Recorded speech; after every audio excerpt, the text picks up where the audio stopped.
એકદમ ઓછા તેલમાં સ્વાદથી ભરપૂર એવા આજે આપણે પંજાબી છોલે બનાવીશું. તો આજે આપણે આ જે કાબુલી ચણા કે જેને છોલે પણ કહેવામાં આવે છે એનું શાક બનાવીશું, જે ઘરે એકદમ આસાનીથી અને સ્વાદિષ્ટ એવા તૈયાર થાય છે.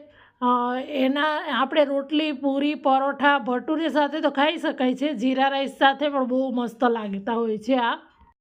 તો એના માટે મેં અહીંયા જે આ રીતે કાબુલી ચણા આવે છે એને રાત્રે જ પાણીમાં પલાળી અને રાખી દીધા હતા. એને ઓવરનાઇટ સોક કરવાના. જો રાતના તમારે બનાવવા હોય તો સવારથી પલાળીને રાખી દેવાના. નોર્મલ પાણીમાં જ એને પલાળેલા હતા. બધું પાણી છે એ નિતારી લેવાનું છે અને પછી આપણે એને કુકરમાં બાફવાના છે. એટલે કુકરમાં આપણે ચણા છે એ લઈ લેશું. હવે એની અંદર બધા ખડા મસાલા, બાદિયા, તજ, લવિંગ, એલચી, તમાલપત્ર આ બધું લેવાનું છે અને સાથે જ 1 ચમચી મીઠું લીધું છે. આની અંદર હું ચાનું પાણી નથી લેતી, સાદું પાણી આપણે લઈશું બાફવામાં. જો તમારે ચાનું પાણી લેવું હોય તો તમે ચાની ભૂકી 1 ચમચી અને પાણી સાથે ગરમ કરી અને એ ચાનું પાણી એની અંદર લઈ શકો છો. એનાથી આ છોલેમાં કલર બહુ મસ્ત આવે છે.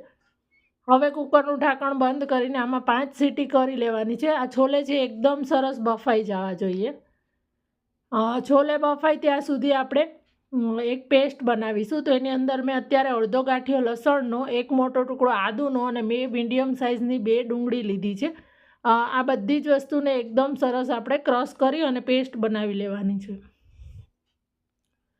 તો ડુંગળીની પેસ્ટ છે એ આપણે વઘાર કરશું ત્યાં સુધીમાં આપણે આ રીતે આ ટમેટાં લીધા છે મેં, 3 નાના અને 1 મોટું ટામેટું, એની પણ પેસ્ટ આપણે બનાવી લઈશું. તો વઘાર આપણે કરીએ. આ છોલે એકદમ આસાનીથી ફટાફટ ગેસ્ટ આવવાના હોય તો પણ તમે જલ્દીથી બનાવી શકો છો. જો રાત્રે પલાળી દીધા હોય છોલે તો સવારે ટિફિનમાં પણ બનાવી શકો છો.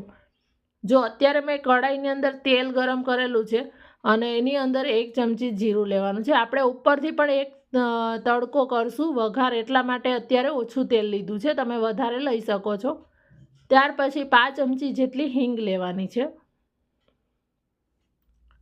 હવે આની અંદર અડધી ચમચી હળદર લેવાની છે. કલર અહીંયા હળદર લેવાથી સરસ આવશે છોલેલો.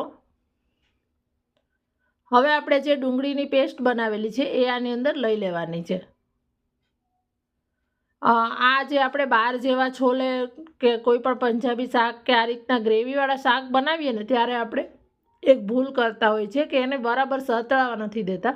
તો આ ડુંગળી છે એની બધી કચાશ દૂર થઈ જાય, એનું બધું પાણી બળી જાય અને તેલ છૂટે ત્યાં સુધી એને આપણે સાતળવાની છે.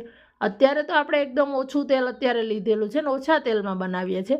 તમે તેલનું પ્રમાણ વધારે રાખી શકો છો. તો અત્યારે ખ્યાલ આવી જ જાય. જો આને આ રીતે મેં 3-1 મિનિટ જેવું આ રીતે સાતળ્યું એટલે આ ડુંગળી છે એનું બધું પાણી બળી ગયું છે અને આપણે હવે આપણું જે ટામેટાં છે એને પણ ક્રશ કરી અને એ લઈ લેવાના છે આની અંદર. હવે આપણું આ ટામેટાનું પાણી છે એ બધું બળી જવા દેવાનું. ટામેટાની જરાય કચાશ ના રહેવી જોઈએ.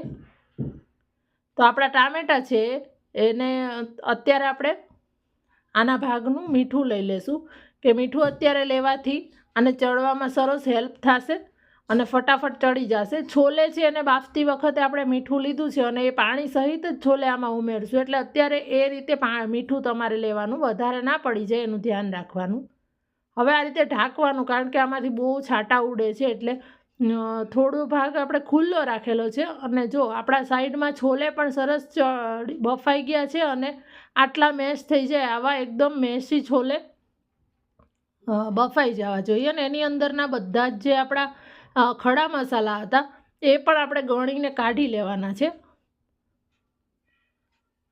હવે આપણે ત્યાં સુધીમાં આપણો આ મસાલો છે એ પણ સરસ શેકાઈ ગયો છે. જો આ એકદમ સરસ આ રીતે બધું ભેગું ભેગું આ ફરવા લાગ્યું છે અને આની અંદરનું પાણી છે એ ઓલમોસ્ટ બળી જ ગયું છે. આટલું આને આપણે શેકવાનું છે. ત્યાર પછી હવે આની અંદર મસાલા કરવાના. જે રીતે સ્ટેપ બાય સ્ટેપ આ રીતે તમે કરશો ને એટલે તમારા ઘરે સ્વાદ એટલો સરસ લાગશે ને. તો 1 ચમચી મેં ધાણા જીરું પાવડર લીધું છે, 1 ચમચું લાલ મરચું પાવડર, ઉપરથી ફરીથી વઘાર કરશું એટલે અત્યારે એ પ્રમાણે લાલ મરચું લેવાનું, 1 ચમચી કસૂરી મેથી, અડધી ચમચી ગરમ મસાલો લેવાનો છે. જે રેગ્યુલર દાળ શાકનો ગરમ મસાલો હોય એ જ લીધો છે. અને એની સાથે મેં 1 ચમચી છોલે મસાલો લીધો છે.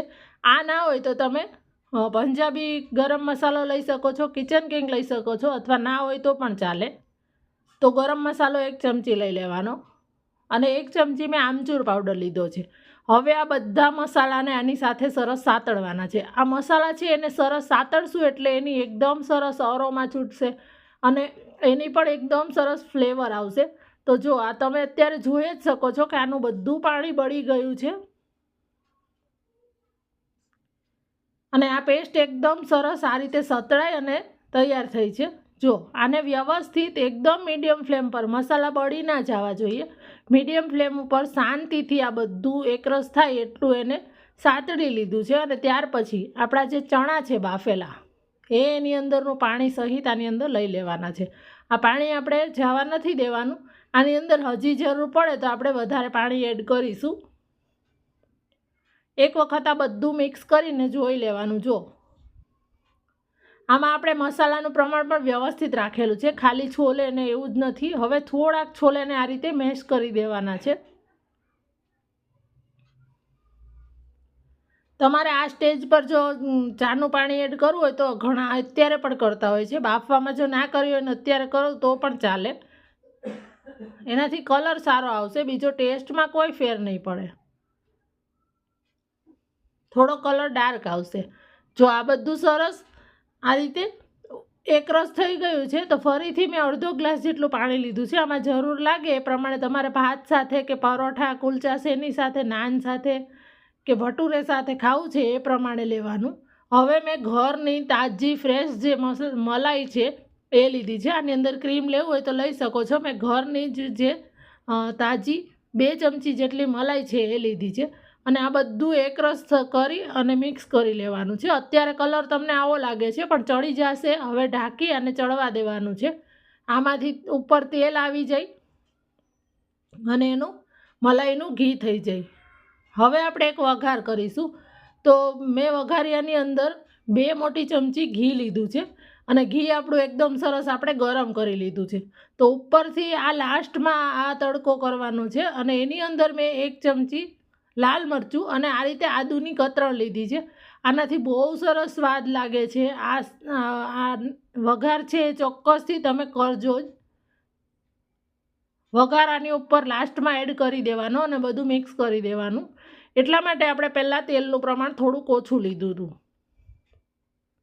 અને આદુની કતરણ છે એ ચાવવામાં આવશે ને એક એક બાઈટમાં, એનાથી બહુ મસ્ત એવો ટેસ્ટ લાગે છે. તો જો આપણા ચટાકેદાર એવા છોલે રેસ્ટોરન્ટ સ્ટાઇલ તૈયાર થઈ ગયા છે.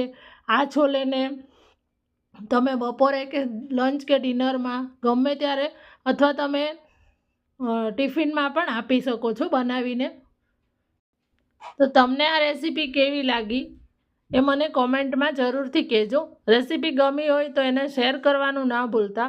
જો તમે યુટ્યુબમાં જોતા હોય અને ચેનલ પર હજી સુધી નવા હોય અને સબસ્ક્રાઈબ ના કરી હોય તો સબસ્ક્રાઈબ કરી દેજો અને બાજુમાં બેલ આઇકોન છે એને પ્રેસ કરી દેજો કે જેથી નવા વિડીયોની નોટિફિકેશન તમને સૌથી પહેલાં મળી જાય.